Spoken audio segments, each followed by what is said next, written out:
लंका पर वानर सेना ने आक्रमण किया है। उसका नेतृत्व अयोध्यापति दशरथ के दो पुत्र राम और लक्ष्मण कर रहे हैं।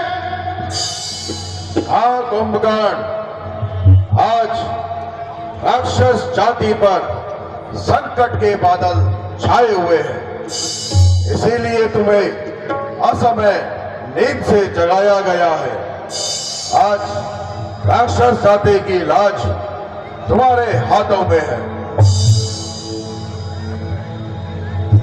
तीनों लोकों का विजेता और महाज्ञानी होकर भी आपने इस बात पर ध्यान नहीं दिया। कौन है श्री राम?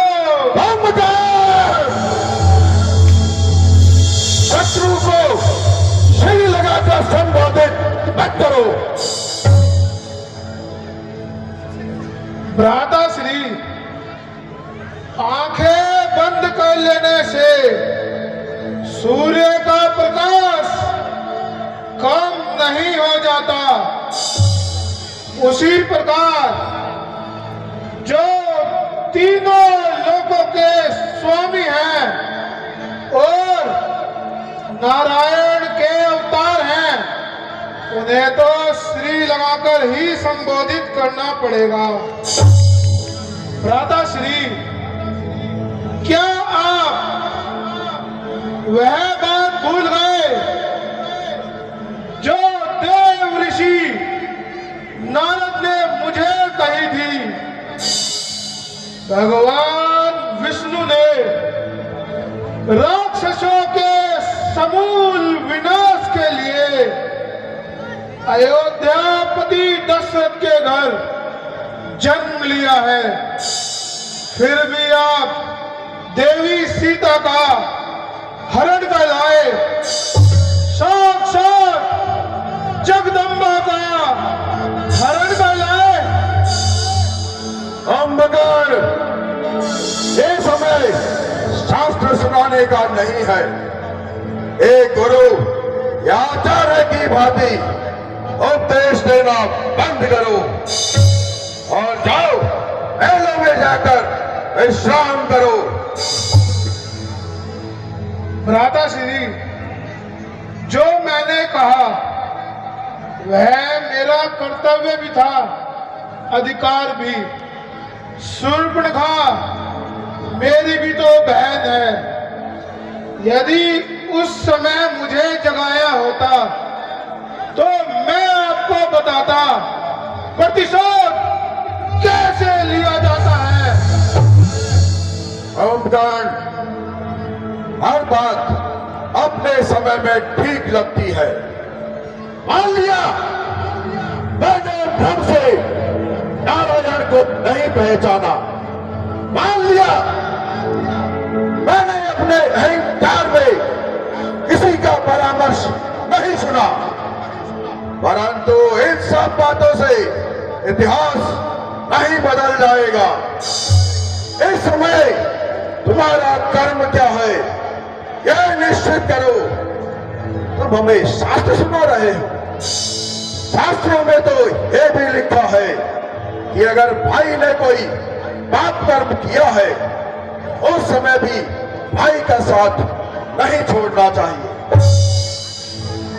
भ्राता श्री, आपने मुझे ठीक प्रकार समझा नहीं।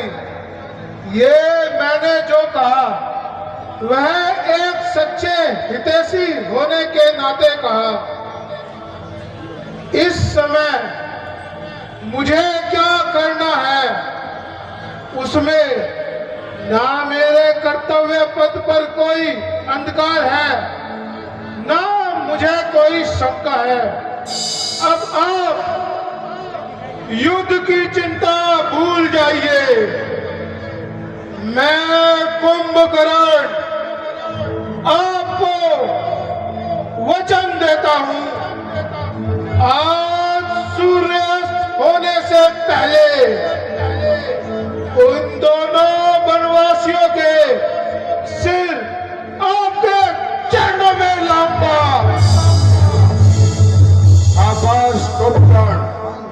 हमें तुमसे यही अपेक्षा थी। परंतु क्या?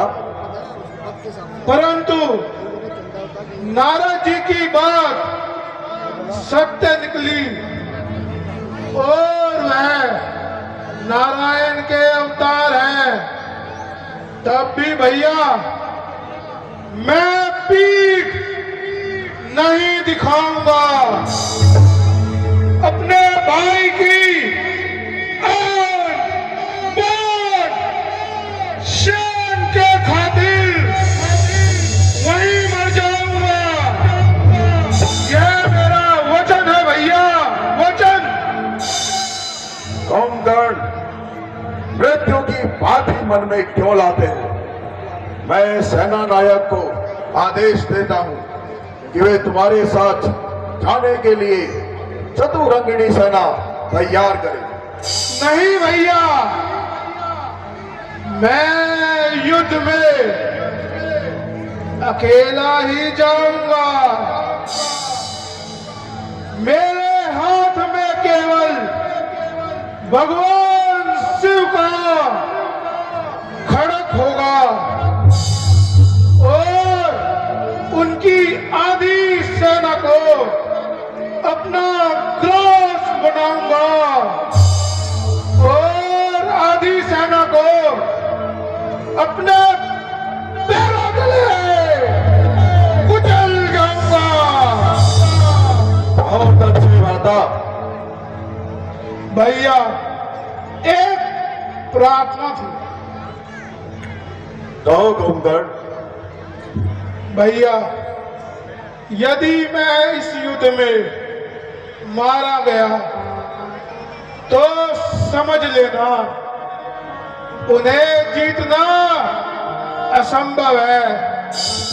देवी सीता को उनको सौंप देना और अपना राज निष्कंटक बनाना, जिससे हमारे कुल और राक्षसों का विनाश बच जाए। कौमगण, मृत्यु की बात क्यों करते हो? अगर तुम्हारे जैसे बंधु बांधव रावण के साथ ना हो तो संसार का ऐश्वर्य भी रावण के किस काम का? मृत्यु की बात मत करो, विजय की बात करो, विजय की। कैसी आज्ञा भैया, मुझे आशीर्वाद दीजिए। आयुष्मान भव। आओ और अपने बाहुबल से वानर सेना का सर्वनाश करो। ऐसा ही होगा भैया, ऐसा ही होगा।